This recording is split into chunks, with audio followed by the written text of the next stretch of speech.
Hi, it's Laura at Hyperstamper. I'm just sending this custom journal out to a lovely woman in Texas, and it is for her daughter, and I'll show you how lovely this one is. It's sort of a lot going on in the cover here. I've made the bangles with the vintage jewelry here match the colors that are in this antique children's book page picture. And I pulled from a vintage dictionary the word journal here, and I put that in a little frame with some pearl edgings. And it's on top of a vintage book. And I've got some antique linen down the side here, and this beautiful antique crochet bit that's sewn to the linen.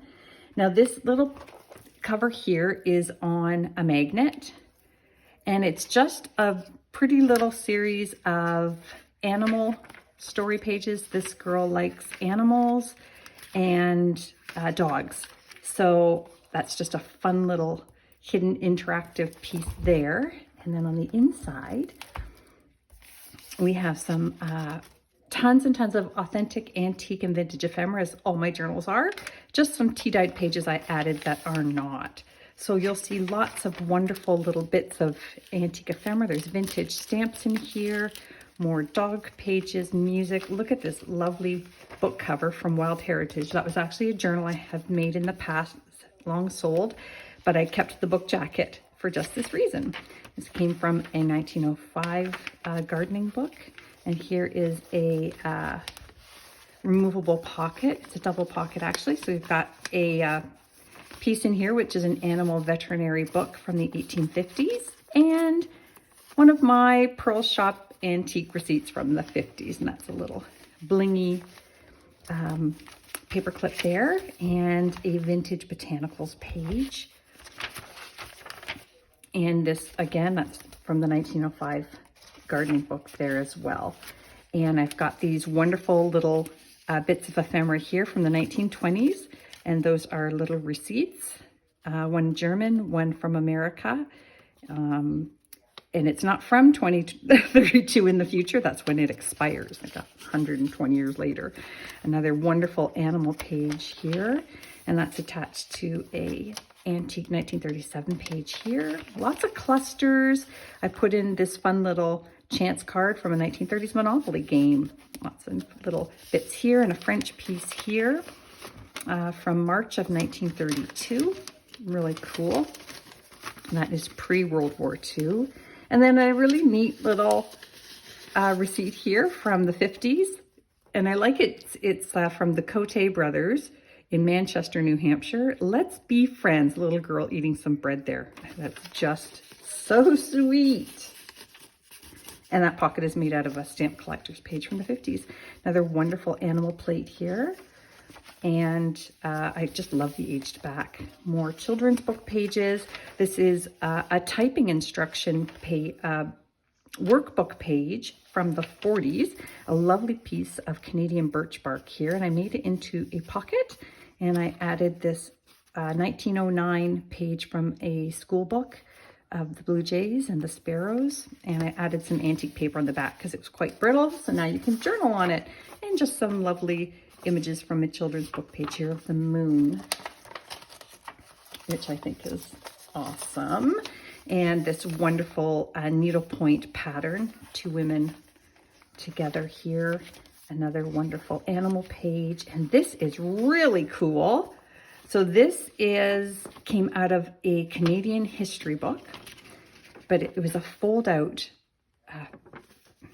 map. So you can journal in this, you can repurpose it. It's just going to be so much fun. This lady is going to love this. Okay.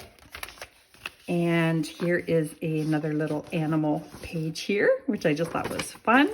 And another wonderful page here of the Milky Way. And some crochet, vintage crochet, and a lovely photograph from the, this one would be from the 1930s actually, the dog Trixie there. And I believe that's Joan, who I don't know, but I know her family very well now that I've collected her photo album. Little mini from the 50s, little playing card with kittens on it, and some vintage upholstery needlework.